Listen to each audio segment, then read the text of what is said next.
আপনার কাছে সাহায্য পেতে দাঁড়াতে আসবো না মহারাজ, আসবো না। মহারাজ আমি বলছিলাম কি, আর যুদ্ধ তো যাবই, যুদ্ধে যাওয়ার আগে এইরকম একটা খারাপ কাজ করে দেওয়া এটা উচিত নয়। মহারাজ মনে করেন ক্ষুধার্তকে অন্নদান আর তৃষ্ণাকে জলদান, এ যে বরম মহাপুণ্যের কাজ মহারাজ। এই ভিখারি মানুষটাকে কিছু সাহায্য দিয়া দিন মহারাজ। ঠিকই বলেছে এই যে মহাপুণ্যের কাজ মহারাজ। রাধা মাধব। ঠিক আছে নরোত্তম, দাঁড়াও দাঁড়াও যুবক।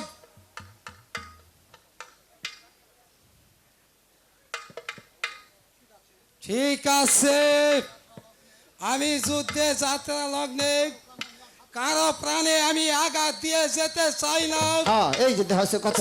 যাও যুবক, হ্যাঁ আমার ওই দরালা নদীর ধারে একটি চন্দন বাগানখানা রয়েছে। আজ থেকে ওই বাগানখানায় তোমাকে আমি দান করলাম। সেই বাগান থেকে কাঠ কেটে তুমি বাজারে বিক্রি করে তোমার ওই সংসারের অভাব উৎপাদন করে নাও। যাও যুবক। মহারাজ, আপনার দান আমার চিরদিন মনে থাকবে মহারাজ, চিরদিন মনে থাকবে। আপনার দানের কথা চিরদিন মনে থাকবে মহারাজ। প্রণাম মহারাজ, প্রণাম। এবার এবার আমি আসছি মহারাজ। দীর্ঘজীবী হও। এবার চলে নরোত্তম, চলেন। আমরা যুদ্ধের জন্য তৈরি হয়ে নেই গিয়ে চলে আসুন মন্ত্রীবর। তাই চলুন মহারাজ। হরদামে হে পিতা, তুমি ওই স্বর্গ হতে আমার জন্য আশীর্বাদ করো, আমি যেন আপনার এই শান্তিপুর রাজ্যের প্রজাদের সুখে শান্তিতে আমোদ ফুর্তিতে ভরিয়ে রাখতে পারি। কে আছিস, ওই রানীকে রাজ দরবারে পাঠিয়ে দে।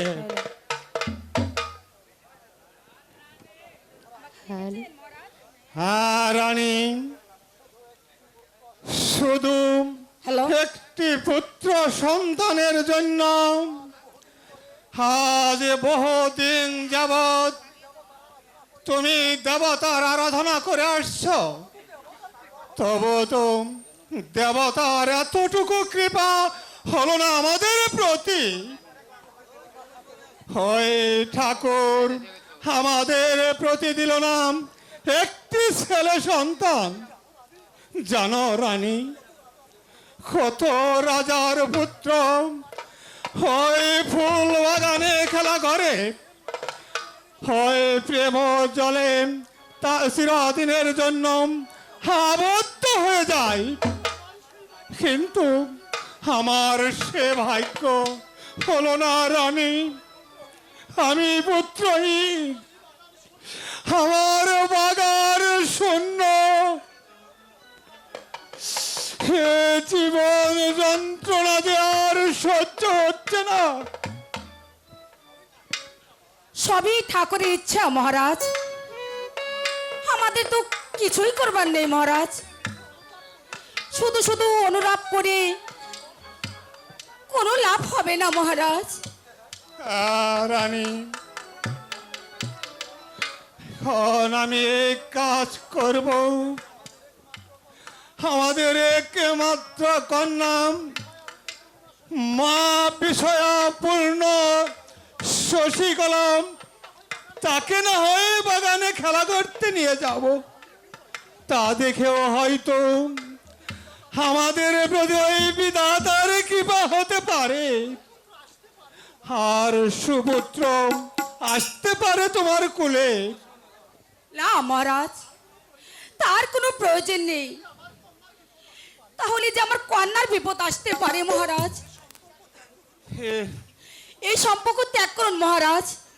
ঠিক আছে রানী, দাসীকে ডেকে জিজ্ঞাসা করে দেখি পুজোর আয়োজন হয়েছে কিনা।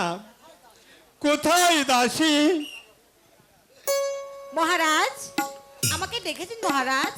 হ্যাঁ দাসী, তুমি তো জানো রানী অনেক দিন যাবৎ একটি পুত্র সন্তানের আশায় প্রতিদিন হয় ভগবানের পূজা করে আসছে। আজকে হয়েছে সে পুজোর আয়োজন? না মহারাজ, এখনো হয়নি, তবে এক্ষুনি আমি পুজোর আয়োজন করছি। এসো দাসীগণ। হ্যাঁ দাসী,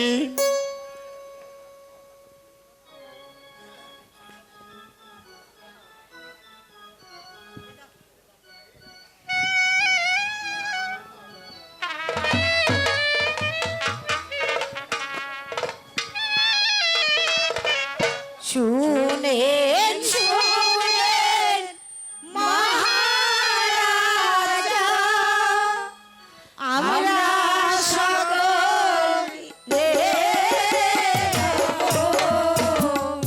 পূজার জুগারে।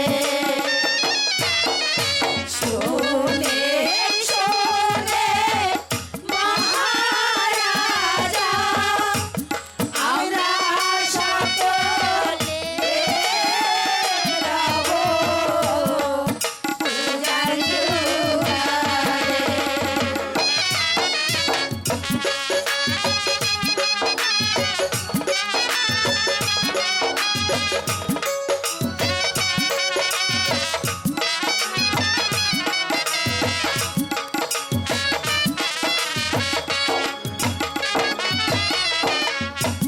কে বাজাবে যমুনাতে জলানি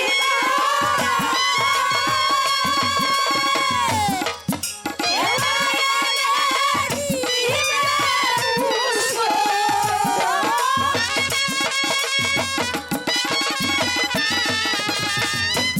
কে বাজাবে দিবে পুষ্প, যত লাগিবে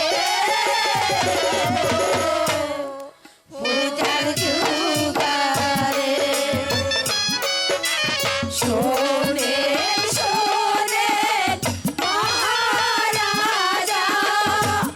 আমরা সকলে রব পূজার জুগারে।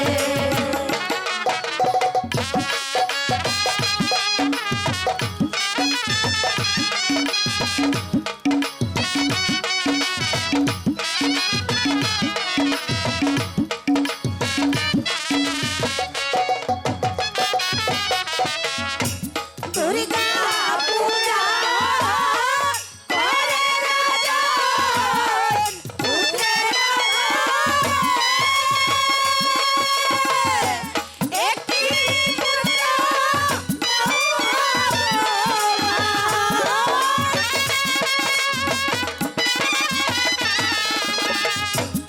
একটি পুত্র ভগবান বিরাট রে পূজার জুগারে। শোনেন শোনেন মহারাজা, আমরা সকলে রব পূজার জুগারে। শোনেন শোনেন মহারাজা, আমরা সকলে রব পূজার জুগারে।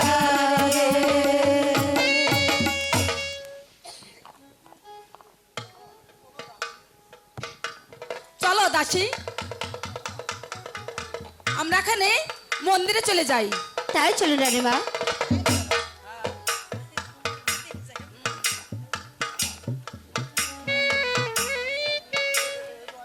এ দয়াময়, এ করুণাময়,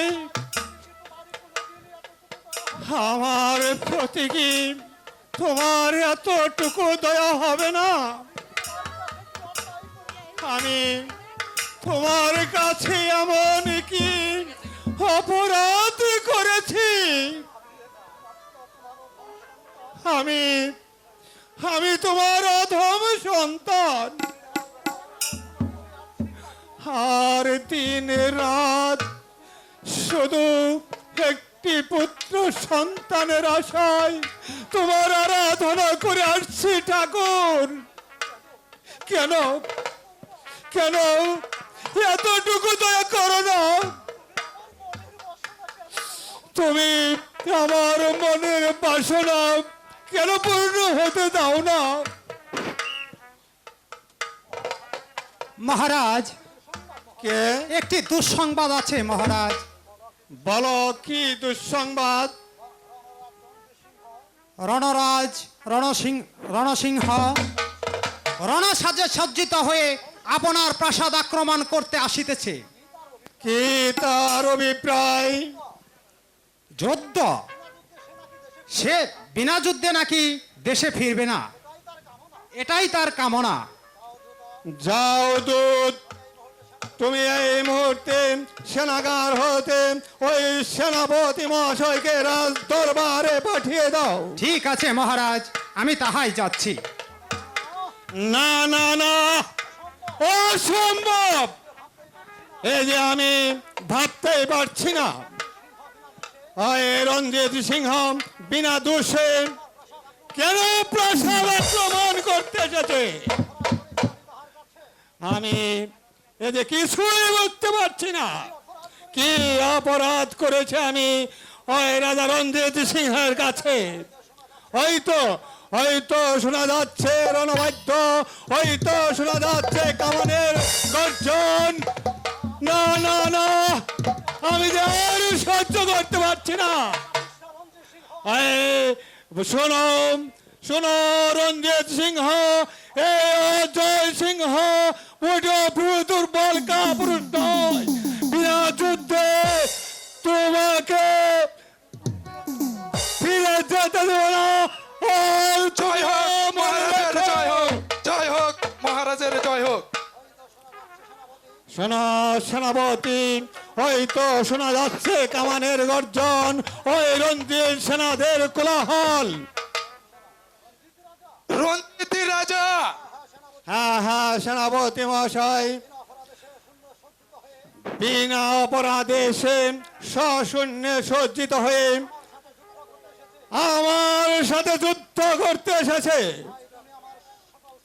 তাই তোমার অধীনস্থ সকল সৈনিকদের রণসাজে সজ্জিত হতে বলো। এই নিয়ে আপনি ভাববেন না মহারাজ,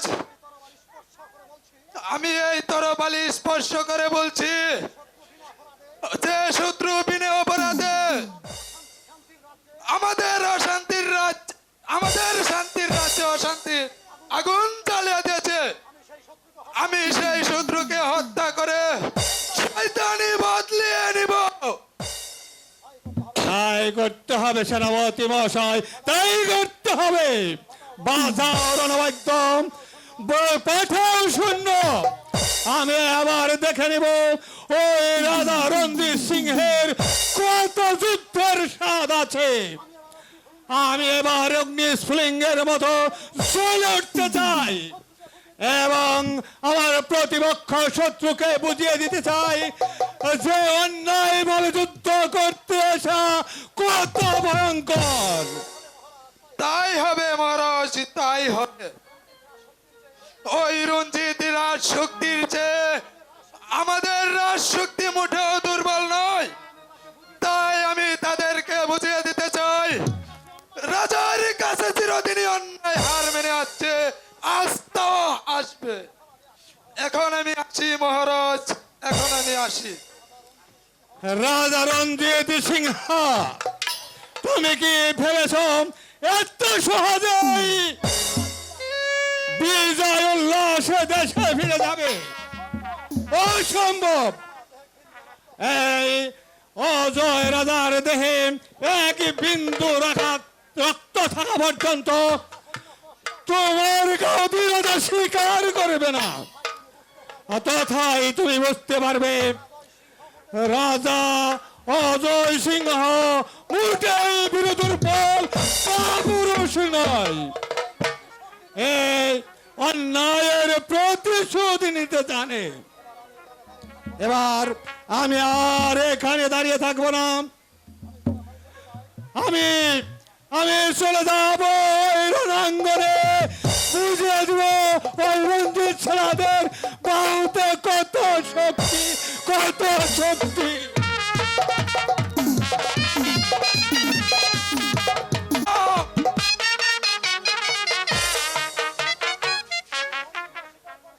বন্দিত্ব স্বীকার কর শয়তান।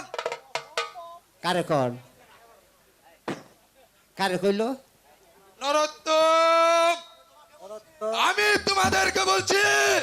আমারে যুদ্ধ করবার কইতাছেন না? হ্যাঁ, হ্যাঁ। ও এই মাত্রার পাইছি, তাই তো কই কে রে? এটা কি দেখি? নরোত্তম, আরে খারান মা, এটা দেখো না, মানে এটা কি? যদি এটা? তোমার জানের মায়া থাকে তাহলে তুমি বন্দিত্ব স্বীকার করো।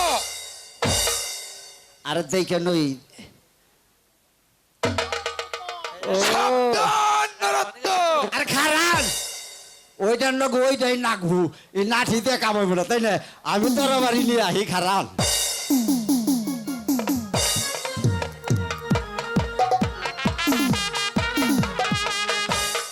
এইবার খবর আছে, যুদ্ধ করছ জীবনে তো সৈনিক দেহ নাই। এইবার দেখবা সৈনিক কারে কয়, তাহলে তোর অস্ত্র করার দল দেখা যাবে কার বাহুতে কত শক্তি। তাহলে নরোত্তম, ব্রেক দাও, খারাপ। তুমি কেমনে তোর দেখি? ও ওই যুদ্ধ ক্ষেত্রে দাঁড়াদাঁড়ি করা যাবে না নরোত্তম। আমারটা উল্টা হয়েছে না? যুদ্ধের জন্য প্রস্তুত হয়ে নাও। রাখো। এই। এইবার খবর আছে, তুমি মনে করছো আমি মেরা ধরা দেখে তোমার যুদ্ধ মারুম না। যুদ্ধ করার একটি আমার কাছে ঠিকই আছে। এইবার তাহলে তোর অস্ত্র দেখা যাবে কার হাতে কত শক্তি। খারান, এটাই মনে হয় দাঁড় কইমে আছে, গাড়িটা দাঁড় দিয়ে নই। কালকে তো যুদ্ধ, আগামীকাল তো যুদ্ধ ভালো হয়েছে, আজকে একটু নটর বটর করবার শুরু কর।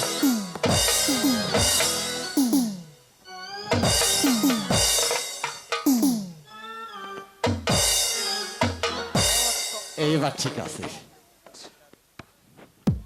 খারান, অনেক খারান। আমি দাঁড়িয়েছি নরোত্তম। ঠিক তুমি আছে, যুদ্ধের জন্য এইবার তোর প্রস্তুত অস্ত্র দেখা হও। যাবে কার বাহুতে কত শক্তি আছে।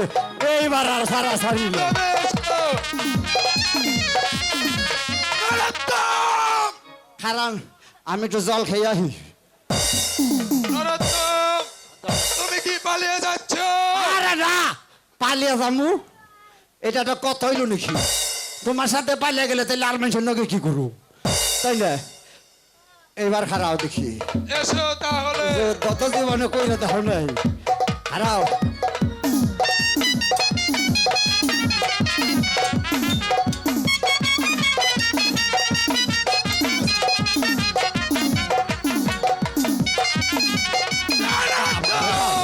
নরোত্তম জানের মায় পালিয়ে গেছে। এবার ধরবো ওই রঞ্জিত সিংহকে। তারপরে রঞ্জিত রাজার সিংহ বিনা যুদ্ধে অসম্ভব! আমার দেহে অনেক রক্ত থাকবে। আমি হার মানব না।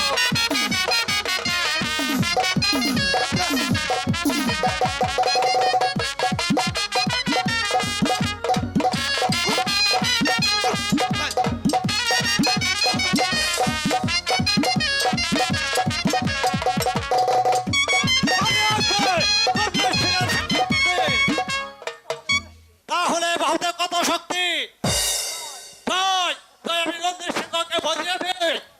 ওই বাপ!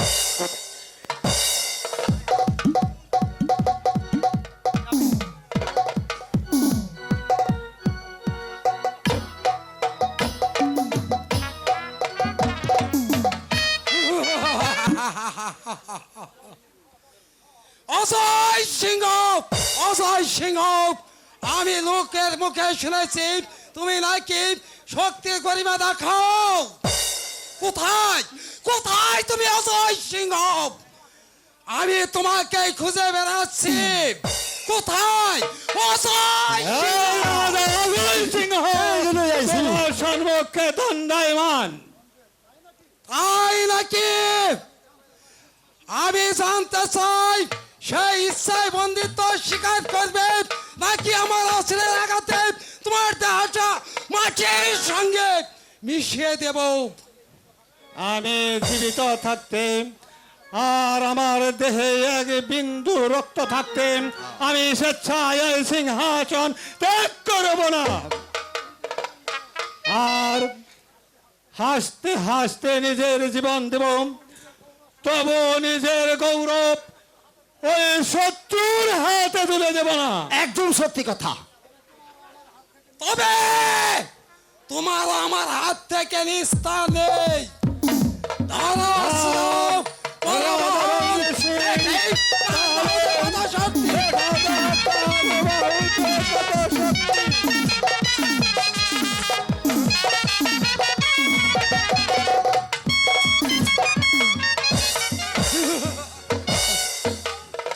নরোত্তম, বন্দি করো এই গর্বিত রাজাকে। এই কোথায় পৌরি? এই বেটা চালু কর। বন্দি করো এই মুহূর্তে অজয় সিংহকে। বেঞ্জালাও, যে আমাকে কথা শুনবো না তারে বেঞ্জালাও।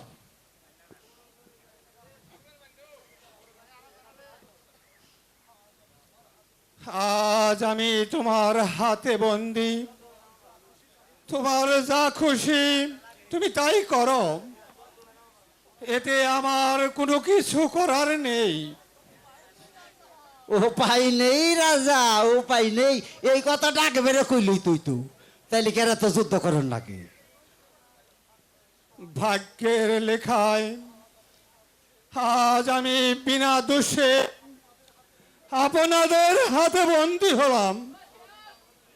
তাই আমার অনুরোধ, আপনি আমাকে মুক্তি দিন। আমি চিরদিন আপনার বশ্যতা স্বীকার করব। মহারাজ বলছিলাম কি, সত্যি বলছ রাজা অজয়? অজয় রাজা কখনো মিথ্যে কথা বলে না। বেশ, তুমি যখন আমার বশ্যতা মেনে নিয়েছ, হ্যাঁ তাহলে আজ আমি তোমাকে মুক্তি দিলাম। দেন দেন, মুক্তি করে দেন। কিন্তু মনে থাকে যেন যতদিন বেঁচে থাকবে আমার আজ্ঞাবাহু হয়ে তোমাকে থাকতে হবে রাজা অজয়। তাই হবে রাজা, তাই হবে। নরোত্তম, বলুন মহারাজ। বাঁধন খুলে দাও। এই বেটা বহুরি, বেতন খুলে দে। বেতন খাও আর ঘরে বসে থাকো, ডাক পেটানোর নাকি?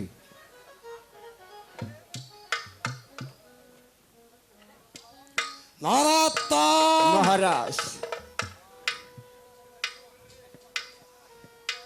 এই জন্যই তো সর্বদাই আমি তোমাকে আমার কাছে কাছে রাখি। আটু কাছে রাখবেন। ভয় নেই রাজা, তোমার আর কোনো ভয় নেই। আজ থেকে তুমি হলে আমার বন্ধু। এসো বন্ধু।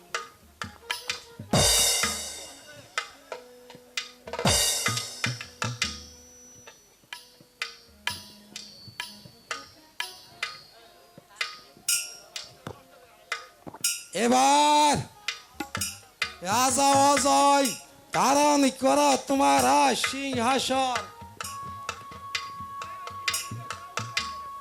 রাজা অজয় ধারণ করে নাও বন্ধু তোমার আজ মুকুট।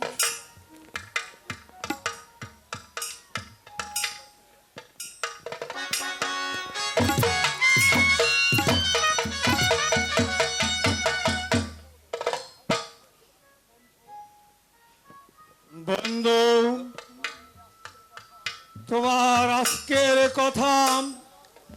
আমার চিরদিন মনে থাকবে। তাই এই দিনের কথা স্মরণ করে আমি এই প্রাসাদে একটু আমোদ ভর্তির ব্যবস্থা করতে চাই। ঠিক বলেছ বন্ধু, ঠিকই বলেছ। এই কে আছিস, একটু আনন্দের ব্যবস্থা করো। মহারাজ বলছিলাম কখন আমি এনে থাহম না জামগা। নরোত্তম, বলুন। তুমি আমার পাশেই থাকবে। ঠিক আছে ঠিক আছে।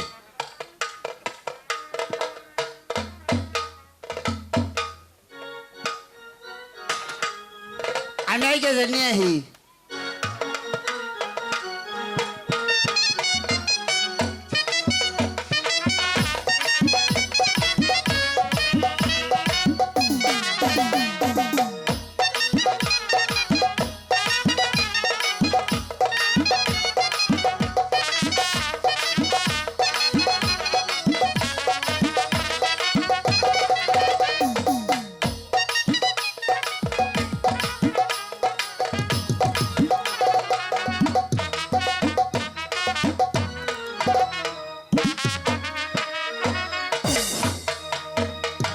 শোনো বাইরিগণ, বলেন।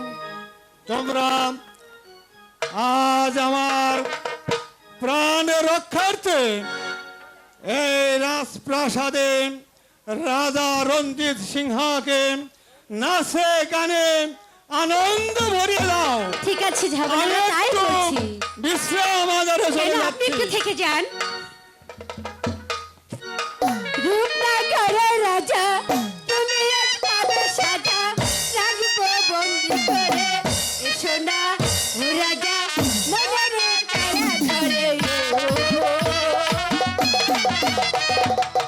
রূপনগরের রাজা, তুমি এক পাবে সাজা, রাখবো বন্দি করে। এসো না ও রাজা, মনে কারা ধরে ও।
আপা একটু ভালো লাগতাছে। ভাইজিগণ যাবো না এবার চলে যাও অন্তঃপুর থেকে ধরাত্তম তাদেরকে উপযুক্ত পুরস্কার দিয়ে যাও। তখন দেয়নি এখন দিয়ে দিন হ্যাঁ এসো আসো আসো আমার নখ আসো এখন আসো।